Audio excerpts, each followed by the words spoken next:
사랑하는 성도 여러분, 좋은 아침입니다. 편히 쉬었습니까? 우리 하나님 앞에 다 같이 기도드리고 오늘 새벽 예배 시작하겠습니다. 하나님 감사합니다. 지난 한 주간도 하나님께서 저희들과 함께 하시고 오늘 토요일 날 새벽 예배를 맞이해서 주님 전으로 나오게 하심을 감사드립니다. 저희들이 같이 모여서 하나님 앞에 예배를 드릴 수는 없지만 비대면으로라도 하나님께 새벽 제단을 쌓을 때에 성령께서 함께 하시고 하나님 주시는 귀한 말씀을 통하여 저희들이 귀한 은혜를 받기를 원합니다. 오늘 하루의 모든 삶도 주님께 의지합니다. 하나님께서 저희들과 같이 하셔서 우리 동대문의 모든 가족들을 눈동자와 같이 지켜주시고 모든 가정들이 평안하도록 하나님이 인도해 주시옵소서. 예수님의 이름으로 감사하며 기도드립니다. 아멘. 오늘 주시는 하나님의 말씀은 창세기 28장 18절에서 22절까지입니다. 야곱이 아침에 일찍이 일어나 베개로 삼았던 돌을 가져다가 기둥으로 세우고 그 위에 기름을 붓고 그곳 이름을 베델이라 하였더라. 이 성의 옛 이름은 루스더라. 야곱이 서원하여 이르되 하나님이 나와 함께 계셔서 내가 가는 이 길에서 나를 지키시고 먹을 떡과 입을 옷을 주시어 내가 평안히 아버지 집으로 돌아가게 하시오면 여호와께서 나의 하나님이 되실 것이요 내가 기둥으로 세운 이 돌이 하나님의 집이 될 것이요 하나님께서 내게 주신 모든 것에서 10분의 1을 내가 반드시 하나님께 드리겠나이다 하였더라. 아멘. 우리가 지난 시간까지 이삭에 대해서 살펴보았습니다. 우리가 지난번에 이삭이 에서를 축복하려고 하였지만 리브가의 꾀로 인해서 대신 야곱이 축복을 받았습니다. 근데 이제 그 일이 화근이 되어서 에서가 야곱에게 보복을 하려고 하니까 어머니 리브가가 야곱에게 형의 화가 가라앉을 때까지 외삼촌 라반의 집에 잠시 피신해 있으라 이렇게 이야기를 했습니다. 그리고 나서 리브가는 이삭과 상의를 합니다. 만일 야곱이 이 땅에서 에서와 같이 이방 여인을 아내로 택하여 결혼을 하면 내 삶에 무슨 재미가 있겠습니까? 그러하니 당신이 야곱에게 명해서 외삼촌 라반의 집에 가서 거기에서 아내를 구하고 결혼을 할 수 있게 해 주십시오라고 이야기했습니다. 여러분, 이 장면을 우리가 생각해 보면 좀 묘한 느낌이 듭니다. 왜냐하면 사실 지난 시간에도 말씀드렸듯이 이삭은 장남인 에서를 사랑을 했습니다. 이유가 어찌 되었든지 간에. 그리고 장남인 에서가 당연히 자신의 축복을 받아야 된다고 생각을 했습니다. 반면에 리브가는 아직 에서와 야곱을 출산하기 전에 이 쌍둥이가 자기의 배 안에서 서로 다투는 일을 가지고 하나님께 여쭈어 보았더니 하나님께서 장차 큰 자가 작은 자를 섬길 것이다 라고 하는 말씀을 해 주셨습니다. 그런데 리브가는 이러한 하나님의 말씀을 이삭과 서로 나누고 상의했다라고 하는 기록은 없습니다. 리브가는 하나님의 그 말씀을 마음에 담았던 것 같습니다. 그래서 리브가의 생각에는 당연히 야곱이 아버지 이삭의 축복을 받아야 되는데 자꾸 남편 이삭은 에서에게 축복하려고 한다라고 하는 겁니다.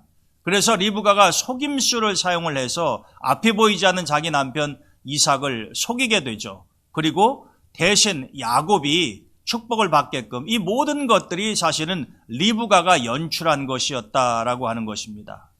그랬던 리브가가 이제는 에서가 야곱에게 복수를 하려고 하니까 이삭, 즉 남편에게 가서 야곱을 외삼촌 라반의 집으로 보내는 것이 좋겠다라고 이야기한다는 것입니다.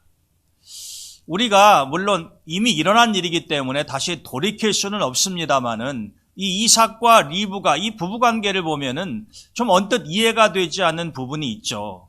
어찌되었든 에서와 야곱은 자기들의 자식이고 만약에 리브가가 하나님에게 장차 큰 자가 작은 것을 섬길 거다라고 하는 이야기를 들었다고 한다면 허심탄회하게 남편과 함께 자식들의 장래에 대해서 이야기를 하는 것이 당연한 것 같은데 이삭은 에서를 그리고 리브가는 야곱을 편애하는 듯한 이러한 상황이 연출이 되면서 결국에는 이 형제 간의 불화가 생기고 야곱은 피신의 길을 떠나야 됐다라고 하는 것입니다. 그것이 우리가 지금까지 살펴보았던 이삭의 삶의 마지막 장면이었습니다. 이삭도 자신이 속아서 야곱을 축복을 했지만 이제는 상황이 굉장히 좋지를 않아서 잘못하면은 형제 간에 또 피비린내 나는 다툼이 있을 수도 있기 때문에 이제 야곱을 외삼촌 라반의 집으로 떠나보내면서 그를 축복을 해서 보냅니다. 자, 오늘 본문의 말씀은 이렇게 고향집을 떠나서 어쩔 수 없이, 이것은 사실 야곱의 자발적인 선택이 아니었습니다. 어쩔 수 없이 이제 먼 하란에 있는 외삼촌 라반, 성경에는 밧단 아람이라고 되어 있죠. 그곳으로 이제 야곱이 길을 떠나게 된 것입니다. 당시의 야곱의 나이는 보통 학자들은 77세 정도 되었을 거다라고 추정을 합니다. 물론 성경에는 당시의 야곱의 나이가 정확하게 나와 있지는 않습니다. 그런데 지금 야곱이 있는 곳에서 하란까지는 굉장히 먼 장거리 여행입니다. 야곱은 한 번도 그 길을 가본 적이 없는 상황이죠. 그래서 무작정 이제 형의 보복의 칼날을 피해서 길을 떠났었던 야곱이 이제 밤이 저무르면은 어디에선가 자야 되지 않겠습니까? 근데 마땅히 그 여정에 무슨 여인숙이 있다거나 그런 상황도 아니었던 것 같습니다. 그래서 야곱이 이제 땅바닥에서 돌을 베개 삼아서 잠을 자게 되었다라고 하는 것이죠. 그런데 이 창세기 28장의 말씀을 보면 야곱이 브에세바를 떠나서 외삼촌의 집으로 가는 도중에 해가 져서 그곳에서 하루를 머물고 가려고 그러는데 하나님께서 야곱에게 나타나셨습니다. 그리고 하나님이 야곱에게 이렇게 말씀하셨습니다. 나는 너의 할아버지 아브라함의 하나님이요 아버지 이삭의 하나님이라. 13절 이하에 보면 하나님이 이렇게 말씀을 하시는 것입니다. 야곱아, 지금 내가 누워있는 이 땅을 내가 너와 내 자손에게 주리니 내 자손이 땅의 티끌같이 되어서 내가 동서남북으로 퍼져나갈 것이며 땅의 모든 족속이 너와 내 자손으로 말미암아 복을 받을 것이다. 그리고 내가 너와 함께 있어서 내가 어디로 가든지 너를 지키며 너를 이끌어 이 땅으로 다시 돌아오게 할 것이다. 여러분, 이것이 지금 너무나 막막한 상황 가운데에서 외삼촌 라반의 집을 향해서 가는 야곱에게 하나님이 나타나셔서 하신 말씀입니다. 적어도 성경의 기록상으로 보게 되면 이것이 하나님이 야곱에게 나타난 첫 번째 기록이 됩니다. 근데 하나님께서는 자신이 누구인지를 설명해 주시죠. 여러분, 야곱은 하나님 체험 경험이 없습니다. 하나님이 구체적으로 누구이신지 어떤 분이신지 제대로 알지 못한다라고 하는 것입니다. 그래서 하나님은 야곱에게 나는 너의 할아버지, 너의 아버지의 하나님이고 너의 하나님이 될 것이다 라고 말씀하시면서 아브라함에게 주셨던 약속과 거의 유사한 말씀을 반복하시죠. 지금 이 땅을, 내가 있는 이 땅을 내가 너의 후손들에게 줄 것이며 동서남북 내가 사방을 돌아보는 이 모든 지경이 너의 후손들의 땅이 될 것이다. 그리고 내가 어디로 가든지 내가 너와 함께 할 것이며 너를 지켜줄 것이다. 이런 하나님의 약속은 아브라함을 거쳐서 이삭 때에도 계속 이어졌고 이제 야곱에게 하나님께서 다시 반복해서 말씀하시는 것입니다. 물론 야곱의 입장에서는 하나님의 이러한 축복의 말씀을 처음 듣는 것이겠죠. 이 말씀을 듣고 하나님 만나는 깊은 체험을 바로 야곱이 루스라고 하는 곳에서 하게 됩니다. 지금 브에세바를 떠나서 하나님을 만났던 이 장소가 원래 이름은 루스입니다.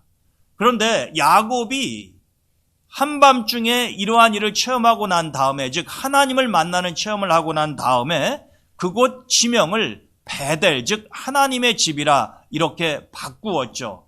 그래서 우리에게는 루스라고 하는 옛 지명은 거의 알려져 있지 않고 베델이라고 하는 이름이 너무나도 유명하게 널리 알려지게 된 것입니다. 이렇게 하나님을 만났던 야곱은 그 베델에서 하나님에게 세 가지 서원을 하죠. 야곱이 뭐라고 하나님 앞에 서원했습니까? 그 내용이 오늘 본문에 나와 있는 것입니다. 그가 하나님 앞에 서원해서, 서원은 아주 굉장히 강한 약속이라는 것 아닙니까? 내가 무슨 일이 있어도 꼭 지키겠다고 하는 아주 강도 높은 약속이 서원이라는 것입니다.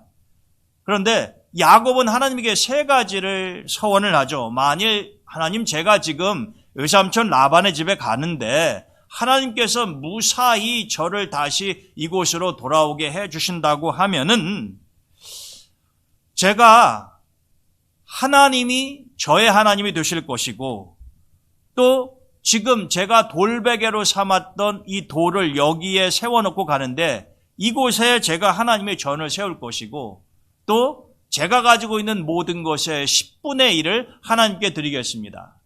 야곱이 그 짧은 시간에 어떻게 이렇게 서원의 내용을 정리했는지 모르겠습니다.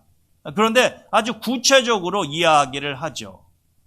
그런데 여러분들 오늘 본문의 말씀을 자세히 보시면 야곱의 이 베델의 서원은 조건부 서원이라고 하는 것을 알 수 있어요. 그러니까 야곱이 먼저 조건을 내거는 거죠. 뭐라고 이야기하냐면은 하나님이 나와 함께 계셔서 내가 가는 이 길에서 나를 지키시고 먹을 떡과 입을 옷을 주시어서 이 땅으로 다시 돌아오게 해 주시면, 즉 아버지 집으로 안전하게 귀환하게 해 주시면, 이게 여러분 조건이잖아요. 이 조건이 충족이 되면 조금 전에 이야기했던 이 세 가지를 제가 하나님 앞에 지키겠습니다라고 하는 것입니다. 여러분, 우리는 이런 야곱의 모습을 보면서 우리가 기도할 때 혹은 하나님 앞에 약속할 때 무엇인가 서원을 할 때 이런 조건부가 참 많죠. 즉 하나님이 이렇게 해주시면 제가 이렇게 하겠습니다라고 하는 식이란 말입니다. 여러분, 이것은 우리가 오늘 야곱에게서도 볼 수 있지만 사무엘의 어머니 한나에게서도 볼 수가 있습니다. 여러분, 아기를 낳지 못하는 한나가 정말 한이 맺혀서 하나님 앞에 나아가서 기도하지 않습니까? 그때 한나가 하나님 앞에 이런 식으로 조건부 서원을 하죠. 하나님, 만일 이 불쌍한 주의 여종에게 아들을 주시면, 이거 조건입니다. 하나님이 아들을 주시면, 한나가 원한다고 잉태할 수 있는 게 아니니까. 모든 생명은 하나님께로부터 오며 하나님이 태문을 여셔야 되는 것이니까 한나가 그것을 알고 인정하는 거죠. 하나님께서 만일 저에게 아들을 주시면, 이런 조건이 충족이 되면 내가 그 아들의 평생을 하나님께 드리겠습니다. 근데 여러분, 한나는 하나님께 말씀한 대로 아들을 얻게 되었고 또 평생 사무엘의 일생을 하나님에게 드렸던 여인입니다. 그런데 이 한나의 모습을 보더라도 이 조건부 서원을 하는 거죠. 하나님이 아들을 주시면. 여러분, 우리도 하나님 앞에 이러한 기도를 하는 경우가 참 많잖아요. 하나님, 제 사업이 잘 되게 해주시면, 하나님, 제 자녀가 이번 대학 입시에 합격을 하게 된다면, 하나님, 제가 취직을 하게 된다면 열심히 교회에 나가겠습니다. 이제는 새로운 마음으로 열심히 하나님의 일을 하겠습니다. 등등 어떠한 조건이 충족이 되면 제가 이렇게 하겠습니다라고 하는 조건부 서원이 사실은 우리의 기도의 대부분을 차지한다고 말해도 과언이 아니다라고 하는 것입니다. 여러분, 이 조건부 기도 혹은 조건부 서원이 무조건 잘못되었다라고 하는 것은 아닙니다. 충분히 그럴 수 있어요. 우리가 대부분 서원으로 내거는 내용들이 굉장히 간절할 때가 많지 않습니까? 여러분, 아들을 꼭 낳아야 되는 한나의 그 심정이 얼마나 절박했겠습니까?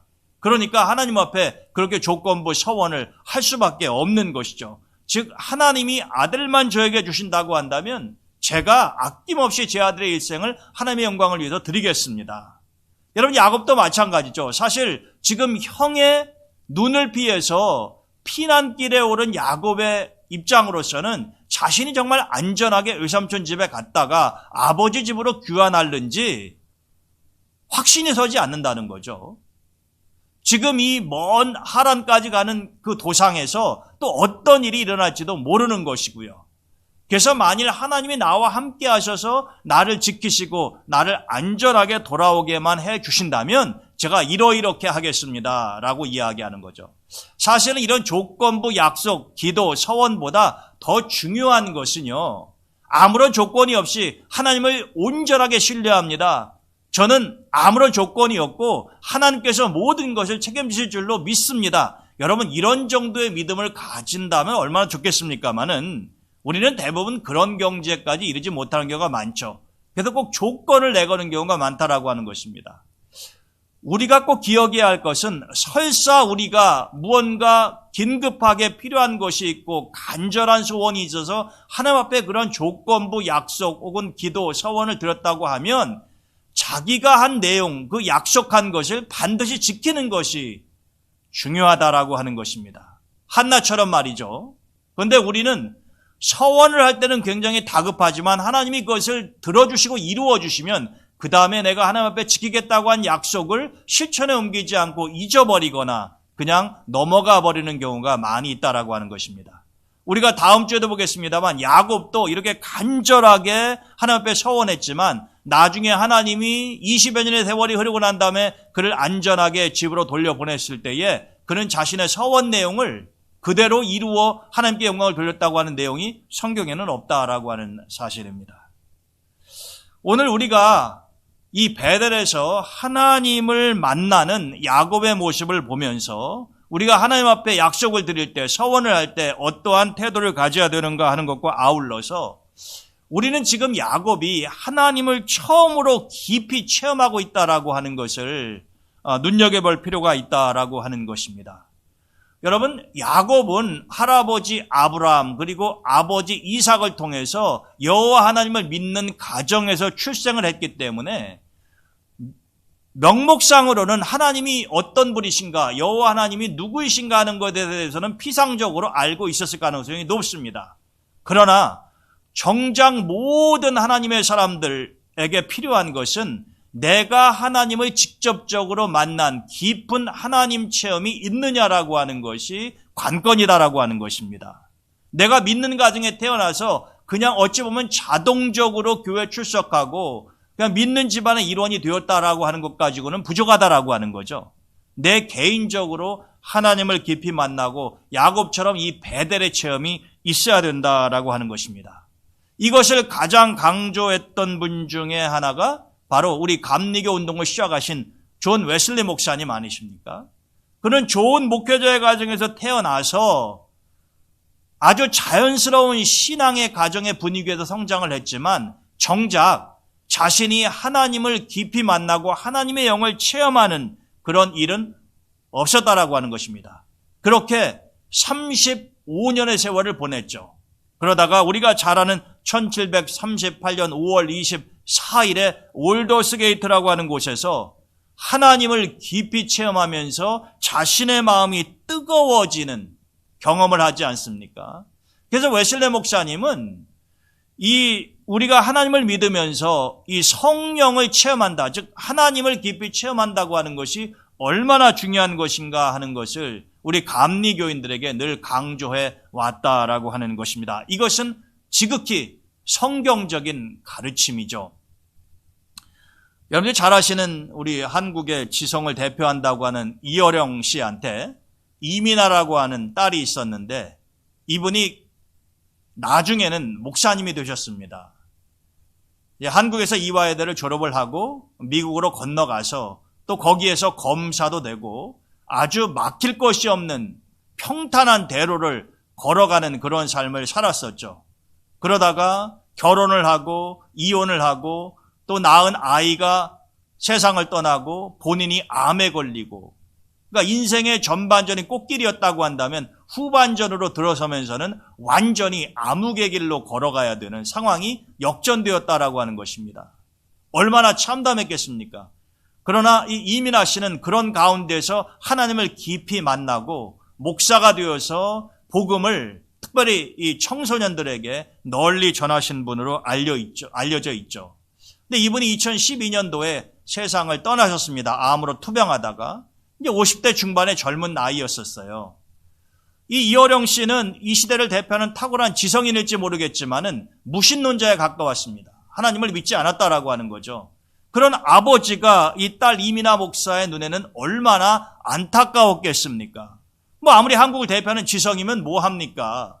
이 신앙적인 견지에서 영적인 차원에서 보게 된다고 한다면은 어차피 구원받지 못하고 멸망당할 불쌍한 아버지의 존재라고 느끼지 않았겠어요? 본인이 목사이기 때문에. 그래서 그런 아버지를 위해서 끊임없이 기도했겠죠. 근데 하나님께서 그러한 기도를 응답을 하셔서 이여령 씨가 딸이 투병하는 가운데에 하나님 앞에 간절히 기도를 하죠. 야곱이 혹은 한나가 기도했던 것과 비슷한 조건부 기도를 하는 것입니다. 하나님이 내 딸을 살려주신다고 한다면 제가 하나님을 믿겠습니다. 이런 식이죠. 근데 하나님께서 정말 사경을 헤매는 딸을 구해주셨습니다. 그렇다고 해서 이민아 목사가 안 죽는다는, 또 안 죽었다는 이야기는 아니에요. 근데 당시에는 그러한 간절한 기도를 드렸고 또 딸 이민아 목사가 정말로 기적적으로 소생을 해서 좀 더 생존을 하게 되는 일이 있었다라고 하는 것입니다. 여러분, 아무리 지성인이라고 하더라도 탁월한 능력을 가지고 있는 사람이라고 하더라도 사랑하는 자기 딸 앞에서는 한없이 무력해지는 것이 아버지의 마음 아니었겠습니까? 근데 이 이민아 목사가 살아생전에 이여령 씨 아버지한테 늘 이렇게 이야기를 했다고 그럽니다. 이것은 딸이 죽고 난 이후에 아버지 이여령 씨가 한 간증이에요. 제 딸은 평소 저에게 늘 이렇게 말하곤 했습니다. 아버지, 하늘 아버지를 만나야 됩니다. 하늘 아버지를 만나면은 모든 것이 해결된다고요. 이민아 씨는 자신의 아버지인 이여령 씨에게만 그렇게 말한 것이 아니라 자기가 만나는 많은 사람들에게 그렇게 이야기를 했다고 하죠. 하늘 아버지를 만나야 됩니다. 그 아버지 하나님을 만난 이후에 제 인생은 매일의 기적의 연속이었습니다. 이 이민아 목사님의 말씀을 들어보면은요, 자신도 하나님 아버지를 만나서 자신의 인생이 매일 기적과 같이 바뀌었기 때문에 자신 있게 말하는 거죠. 여러분들도 하나님을 만나면 저와 같은 매일의 삶 속에서 놀라운 기적을 체험할 수 있을 거라고 하는 것입니다. 여러분, 이분은 이미 먼저 그것을 체험했기 때문에 확신이 있는 것이죠. 그리고 그것을 강력하게 권면하는 것 아닙니까? 하나님을 만나야 됩니다. 여러분, 그 하나님을 만나야 되는 체험을 지금 야곱이 베델에서 하고 있는 것 아닙니까? 여러분, 하나님을 온전하게 만나지를 못하게 되면은 우리의 삶이 근본적으로 바뀌기가 어렵습니다. 그리고 하나님을 깊이 체험하지 않으면은 하나님 말씀에 대한 확신을 갖기가 어려워지는 것이죠. 그래서 우리는 어찌하든 하나님을 깊이 체험하는 그런 사건이 있어야 된다라고 하는 것입니다. 그러므로 하나님에 대한 이 확신과 믿음이 더 깊어질 수 있는 것이죠. 근데 여러분, 하나님은 지금 하란으로 가고 있는 야곱을 베델에서 만나 그로 하여금 깊은 하나님 체험을 하게 해주시지 않으셨습니까? 그렇다고 해서 야곱이 하루아침에 이스라엘이 되지는 않죠. 훗날 그의 이름이 이스라엘로 바뀌지 않습니까? 여러분, 우리가 하나님을 만났다고 해서 반드시 나의 삶이 하루아침에 완전히 바뀌지는 않아요. 그러나 하나님을 깊이 만난 경험이 있는 사람의 삶은 그 이전과는 확실히 다르다라고 하는 것입니다. 여러분, 사람은 쉽게 바뀌지 않는다고 제가 여러 차례 말씀을 드렸는데요. 하나님을 만나는 것, 그리고 새로운 사람이 되는 것 사이에는 연단의 과정이라고 하는 것을 반드시 거치게 되어 있습니다. 하나님을 만나는 것이 먼저냐 아니면 연단의 과정이 먼저냐라고 하는 것은 순서가 없습니다. 그것은 마치 동전의 양면과 같아서, 여러분, 동전이 양면이 있는데 어떤 것이 앞면이고 어떤 것이 뒷면인지 사실은 구별할 수가 없잖아요. 우리가 어느 쪽 면을 앞면이다라고 정하고 말을 하니까 그렇지. 여러분, 동전의 양면은 분명히 있지만 어느 쪽이 앞면이고 뒷면이고 라고 하는 것은 원래는 구별할 수 없다라고 하는 것입니다.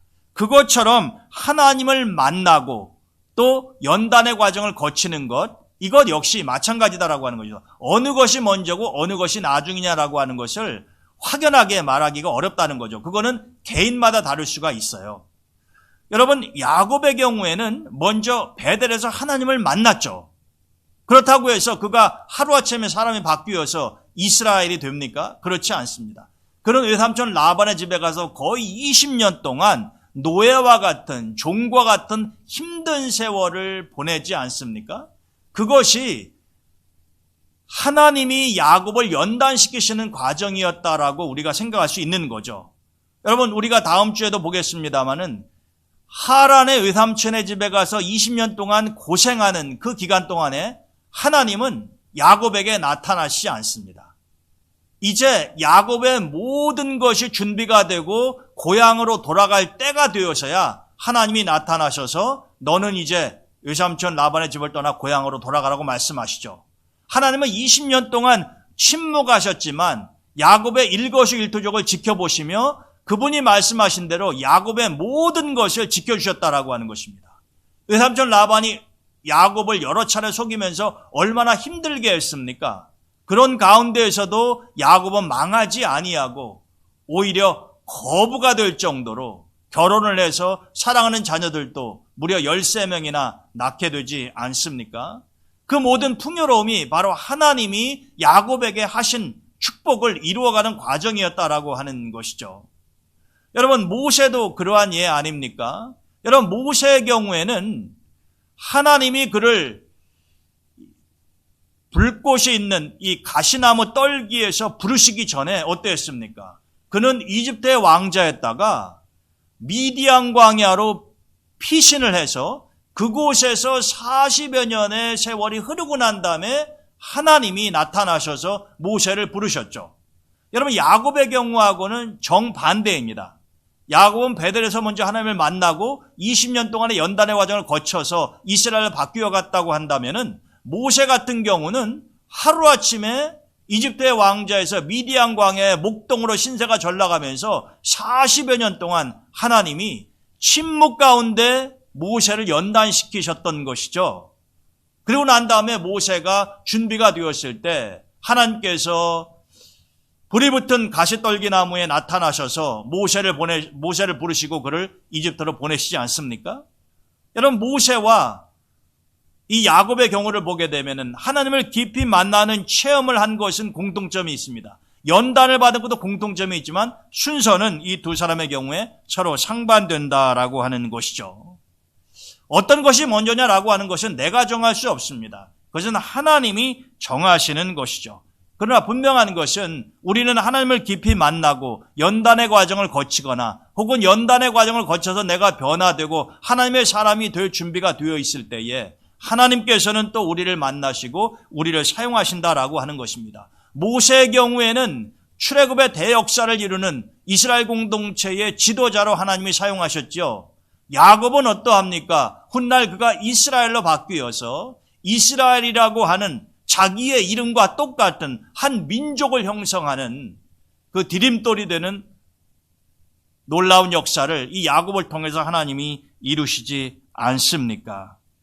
여러분, 오늘 우리가 본문의 말씀을 자세히 들여다보면요, 야곱은 하나님 앞에 조건부 서원을 드렸다고 제가 말씀드렸잖아요. 그런데 사실은 야곱이 하나님 앞에 이런 조건부 서원을 할 필요가 없었어요. 왜냐하면 제가 오늘 설교 말씀 서두에 읽어드렸던 것처럼 야곱이 이렇게 하나님 앞에 조건부 서원을 하기 이전에 하나님께서 야곱에게 뭐라고 말씀하셨느냐 하면은 내가 너와 함께 있어서 내가 어디로 가든지 너를 지키며 너를 이끌어 이 땅으로 돌아오게 하겠다고 이미 말씀하셨어요. 그런데 야곱은 이 하나님의 말씀을 귀로 듣고 마음에 담지 않았던 것 같아요. 하나님이 이미 말씀하셨는데 하나님이 말씀하셨고 하나님의 말씀에 대한 확신이 있었다고 한다면 이거를 또다시 조건부 서원으로 바꾸어서 하나님이 이렇게 해주시면 제가 이렇게 하겠습니다라고 말할 이유가 없잖아요. 근데 하나님께서 미리 내가 너와 함께하고 너를 지키고 반드시 고향으로 돌아오게 하겠다라고 말씀하셨음에도 불구하고 야곱은 오늘 본문의 말씀을 보게 되면 하나님이 이렇게 해주시면, 즉 나와 함께 해주고 나의 의식주 문제를 해결해 주시고 나를 아버지의 집으로 돌아오게 해주신다면, 아니 하나님이 이미 그렇게 하겠다고 말씀하셨잖아요. 그런데 하나님이 이렇게 말씀하셨어도 그 말씀을 야곱이 제대로 새겨듣지 못했다고 하는 것을 우리는 이 야곱의 조건부 서원에서 확인할 수가 있다라고 하는 것입니다. 어찌 보면 좀 어리석은 일이기도 하고 안타까운 모습을 우리가 볼 수 있는 것인데, 또 한편으로 보게 되면요, 여러분, 우리가 바로 이런 야곱의 모습을 가지고 있을 때가 많다라고 하는 것이죠. 하나님께서 이미 말씀해 주셨음에도 불구하고 때로는 불안한 거예요. 확신이 서지 않는 것입니다. 그러면 자꾸 조건을 만들어내는 거죠. 하나님이 이렇게 해주신다면. 여러분, 우리는 아마 이런 그 상태에서 완전히 벗어나기는 좀 어려울 것 같다는 생각이 듭니다. 우리의 믿음이 그런 정도로 견고하고 흔들리지 않는다고 하면 얼마나 좋겠습니까마는, 우리는 하나님께서 분명하게 말씀하셨음에도 불구하고 자꾸 의심하기도 하고 불안하기도 하고 걱정이 되기도 하니까 내 나름대로 조건부 서원문을 자꾸 만드는 경우가 많지 않습니까?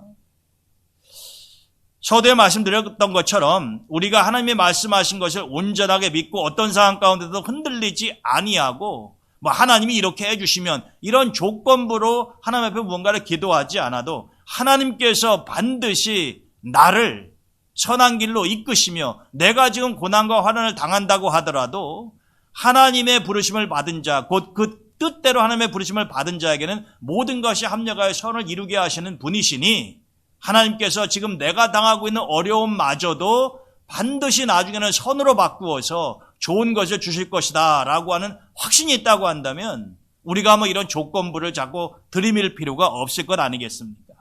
그러나 우리가 정말로 갈급하고 다급하고 절실해서 하나님 앞에 한나처럼 혹은 야곱처럼 이런 조건부 기도를 드렸다고 한다면, 우리는 차후에 내가 하나님 앞에 약속드린 내용이라도 신실하고 성실하게 지키는 것이 필요하리라 생각을 합니다.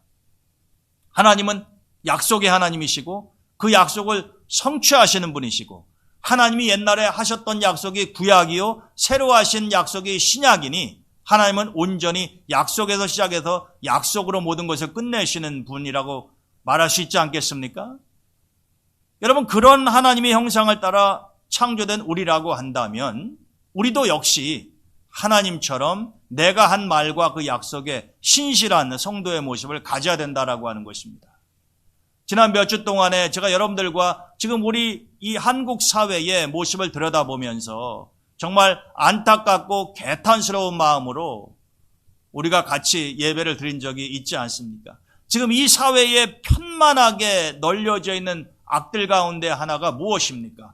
거짓이잖아요. 자신이 한 말을 그냥 손바닥 뒤집듯이 뒤집어버리고, 자신이 한 약속을 내가 언제 그랬냐는 듯이 무시하거나 부인하거나 지키지 않는 일들이 다반사 아닙니까? 이것은 분명 하나님의 모습과 하나님이 우리에게 기대하시는 삶의 모습과는 너무나 동떨어진 것이다 라고 하는 것입니다. 오늘 야곱 첫 번째 시간입니다. 야곱이 하란으로 가다가 베델에서 하나님을 만나서 깊은 하나님 체험을 처음으로 하는 그 과정에서 그가 하나님 앞에 조건부 서원을 드리고, 세월이 흘러 하나님의 도우신 가운데 그가 이제 다시 고향으로 돌아오는 일들을 우리가 향후에 보게 될 텐데, 저는 우리 동대문교회 성도 여러분들이 야곱이 베델에서 하나님을 만났던 것처럼 여러분들의 삶 속에 베델의 체험이 있으시기를 축원을 드립니다. 어찌하든 우리는 하나님을 깊이 체험하는 그런 일들을 경험함으로써 우리의 믿음이 흔들리지 않아야 되겠다라고 하는 것입니다. 또 우리가 하나님을 만났다고 하더라도 모든 것이 하루아침에 만사형통이 되고 모든 것이 새롭게 바뀌고 그러는 것은 아니라는 거죠. 반드시 믿음의 사람들에게는 하나님의 사람으로 만들어지는 연단의 과정이 있다고 하는 것을 기억하시기를 바랍니다.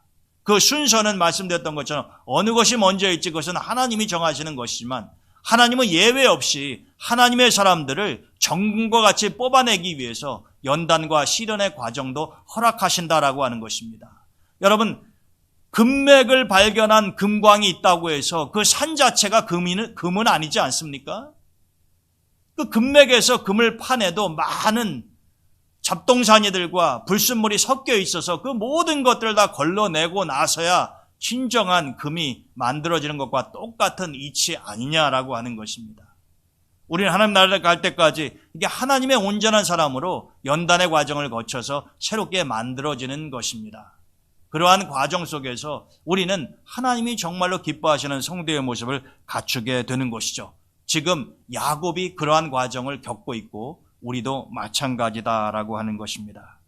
결국에 하나님께서는 야곱을 축복하셨고 그를 놀라운 하나님의 일꾼으로 사용하시지 않습니까? 저는 야곱처럼 하나님을 깊이 만나는 우리 동대문교회 성도 여러분들, 어떤 시련과 연단의 과정도 무사히 통과해서 하나님이 기쁘게 쓰실 수 있는 믿음의 사람들로 온전히 새로워지시기를 주님의 이름으로 축원드립니다. 네, 여러분, 내일은 주일입니다.